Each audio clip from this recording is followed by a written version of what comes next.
په بخاري شریف او مسلم کې د حضرت عایشه رضی الله روایت دی چې ما کله هم د رسول الله صلی الله علیه وسلم دومره په زوره خندا نه ده لیدلې چې د هغوی جامع او الحقي ژبه په نظر کې راسي، یعنې دغه د ژبې لاندې کومه دومه ژبه چې ده دغه ما لیدلې. هغوی صلی الله علیه وسلم خو به یوازې مسکی کېدو. په ترمذي کې د حضرت عبدالله بن حارث رضی الله عنه روایت دی چې ما څوک د رسول الله صلی الله علیه وسلم نه زیات مسکی کوونکی نه دی لیدلی. په ترمذي کې هم د دغه حضرت عبدالله بن حارث دویم روایت دی چې د رسول الله صلی الله علیه وسلم خندا هم مسکی کېدل.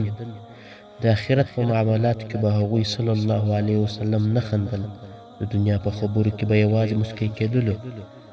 په مسلم کې دا روایت دی چې حضرت سماک بن حرب رحم الله علیه وایي چې ما د حضرت جابر رضی الله عنه څخه پوښتنه وکړه، یعنې جابر بن سمره رضی الله عنه څخه، چې ایا ته به د رسول الله صلی الله علیه وسلم په مجلس کې کښېنستلی؟ حضرت جابر رضی الله عنه راته وویل چې ډېر. رسول الله صلی الله علیه وسلم به د سهار لمونځ وکړ نو د لمر ختلو پر به په خپل ځای کې ناست و، چې کله به لمر راوختې بیا به د هغه ځای څخه پاڅېد. دغه وخت کې چې دی به ناست و صحابو به خبرې کولې او کله به یې د جهالت زمانې څخه خبره وکړه او خندل به یې، خو رسول الله صلی الله علیه وسلم به مسکی کېدلو. حضرت جابر بن سمره رضی الله عنه څخه حضرت سماک پوښتنه وکړله چې ایا تاسو به د رسول الله صلی الله علیه وسلم په مجلس کې کښېنستلی؟ ویې فرمایل هو، خو رسول الله صلی الله علیه وسلم خاموشي به ډېره زیاته وه او د هغوی خندا به ډېره کمه وه. هغوی صلی الله علیه وسلم صحابه به کله کله په خپل منځ کې یو بل ته شعرونه اورول. رسول الله صلی الله علیه وسلم به هم کله کله څه جمله د هغوی د امور په باره کې وفرمیل. صحابه به خندل، خو رسول الله صلی الله علیه وسلم به اکثر مسکی کېدو.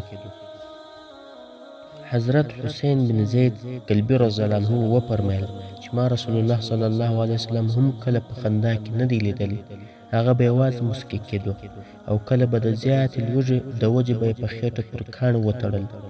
حضرت عمر رحمه الله علیه وایي چې ما د حضرت عایشه رضی الله عنها نه پوښتنه وکړه چې کله به رسول الله صلی الله علیه وسلم په یوازیوالي کې د خپلو بیبیانو سره و نو رسول الله صلی الله علیه وسلم به څه معمول و؟